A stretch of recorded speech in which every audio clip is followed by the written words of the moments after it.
बहुत समय पहले की बात है। एक छोटा सा गांव था जिसका नाम था रमनपुर। वहाँ के लोग बहुत ही भले थे और एक दूसरे की मदद करते थे। उसी गांव में एक आदमी रहता था जिसका नाम था सुदर्शन। सुदर्शन बहुत ही मेहनती था। वह हर दिन मछलियाँ पकड़कर अपना गुजारा करता था। एक शाम जब वह मछलियाँ पकड़कर अपने घर वापस आ रहा था तो रास्ते में उसे एक भिखारी मिलता है जिसकी स्थिति बहुत ही खराब थी।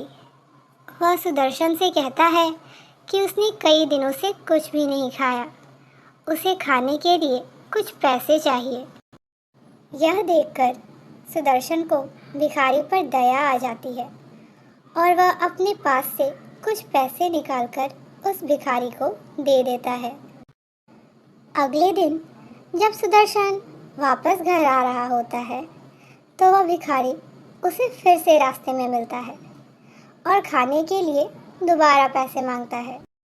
इस तरह कई दिनों तक लगातार हर शाम वह भिखारी सुदर्शन से पैसे मांगता और वह उसे पैसे दे देता। लेकिन कई दिन बीत जाने के बाद सुदर्शन को यह एहसास होता है कि मैं इतने दिनों से इस भिखारी को हर रोज़ पैसे दे रहा हूँ, लेकिन लगता है कि इससे इसकी कुछ ज़्यादा मदद नहीं हो रही। मुझे इसके लिए कुछ करना चाहिए। अगले दिन जब सुदर्शन घर वापस आ रहा होता है तो रोज़ की तरह वह भिखारी फिर से उसके पास आकर उससे खाने के लिए पैसे मांगता है। तो सुदर्शन कहता है कि मुझे लगता है कि मेरे दिए गए पैसे तुम्हारे लिए काफ़ी नहीं हो रहे हैं, इसीलिए मैं तुम्हें कुछ ऐसी चीज़ देना चाहता हूँ जिससे तुम्हें कभी दोबारा भीख मांगने की ज़रूरत न पड़े। यह सुनकर वह भिखारी बहुत ही खुश हो जाता है। वह कहता है कि आपका बहुत बहुत शुक्रिया, मैं आपका यह एहसान कभी नहीं भूलूंगा। आप मुझे क्या देना चाहते हैं? इस पर सुदर्शन कहता है कि आज नहीं, अगर तुम्हें वह चीज़ चाहिए तो तुम कल सुबह मुझे नदी के किनारे मिलना और मेरा यकीन मानो कि कल के बाद तुम्हें किसी से भी भीख मांगने की ज़रूरत नहीं पड़ेगी। अगले दिन सुदर्शन नदी पर पहुंचता है और वह देखता है कि वह भिखारी पहले से ही उसका इंतज़ार कर रहा होता है। सुदर्शन उस भिखारी को देखकर बहुत ही खुश होता है। वह भिखारी सुदर्शन से कहता है कि आपने जैसा कहा था मैं सुबह सुबह नदी के किनारे आ गया। अब आप मुझे जो देना चाहते हैं वह दे दीजिए। सुदर्शन कहता है कि इसके लिए पहले तुम्हें मेरी मदद करनी पड़ेगी।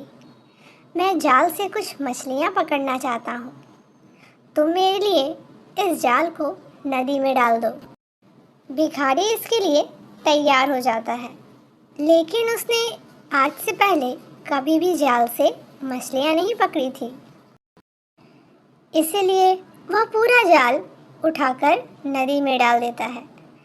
सुदर्शन उसे समझाता है कि मछलियों को पकड़ने के लिए जाल को सही तरीके से नदी में डालना होगा।